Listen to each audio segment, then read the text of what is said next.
Right, here we go. It's Ladies' Day at York, so let's hope the sun comes out, though the forecasts don't look too good. Never mind, it's been a fab summer so far, and just being on the Knavesmire course is special. What a place to go and see the racing. Make it a date for next year if you can't get here this week. So let's get on with it, and let's go almost in reverse order and get a couple of the later handicaps out of the way. For the Stallions Nursery Handicap, and as it's Ladies' Day at York on Thursday, I'm going to go with Saffie Osborne on Amazing Journey. This star-spangled banner colt has course form here from July, making up for a slow start with a commanding burst in the final furlong, and the ground then was good firm, so conditions too look ideal. I've a lengthy shortlist here, but those that stand out are Roger Varian's Peel Park, who cost a pretty penny as a yearling, and Richard Hannon's Ballistic Missile for the yard that won this last year, and with James Doyle in the driving seat. All three come from the middle to the lower end of the draw, but I'm sticking my neck out for the girls and saying Saffie's going to win this one on Amazing Journey. In the Fillies Handicap, to close the meeting, I'm going with Dance in the Storm. Well, it's a bit of a negative being out wide in stall 16, but with Oisin Murphy aboard, Dance in the Storm must have a shout. This night of Thunder Filly won't be minding this quick ground, and although no match for our selection, Mudbeer in the Whispering Angel Handicap at Goodwood, she was the best of the rest and only went down by a short head. Rafe Beckett's Maybe Not and Paddy Toomey's Bonus Time.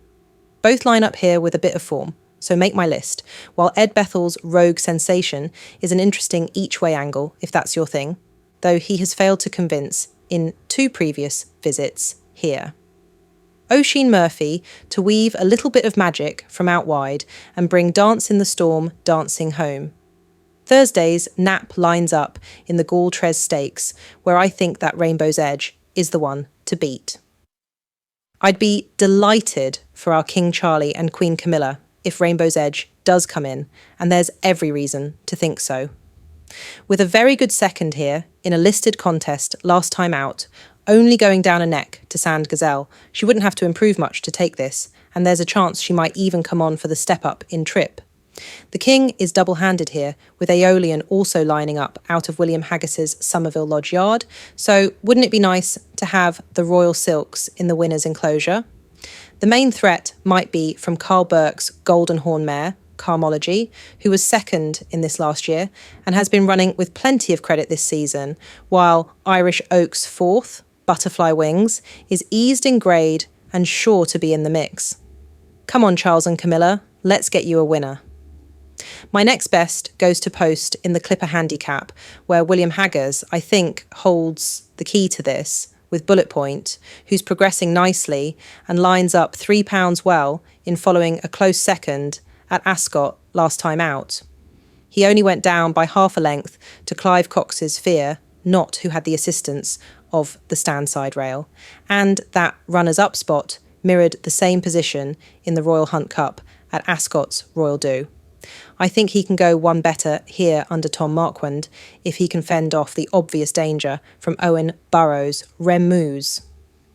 I think these are the two to follow, but I'll stick with Bullet Point, who can take this from the front. Fingers crossed, but I'm tempted by a reverse forecast here, I've got to tell you. Getting things underway on Thursday is the Lowther Stakes, which looks a pretty hot Group 2, but it's got to be America Queen for me. I know it's questionable what she beat when romping home at Haydock Park last month on her first run, but 12 lengths clear of the rest. That was some performance, with the young superstar Billy Loughnane aboard, but now Richard Hughes employs the services of Ryan Moore, which adds to the appeal on top of a plum draw in stall 4. Ed Walker's Royal Fixation has already got herself a 3-figure rating after just the 2 starts, and there's been plenty of money down on her this week. And going down by just a neck to Carl Burke's Venetian Sun is rock-solid form in that Group 2 Duchess of Cambridge Stakes. Stayer won a listed race at Sandown Park, so completes my 3, but America Queen is the one for me. Next up, I'm going for Tadage in the Harry's $500,000 by Goffs. Marie Francois gave Tadage for the Prix de Cabot 2 Sundays back, and I'm sticking with them for this Class 2 contest. Holly Doyle used the rail well in that Group 3 at Deauville, and rather handily she's been drawn in stall 1 here, so can employ the same tactics.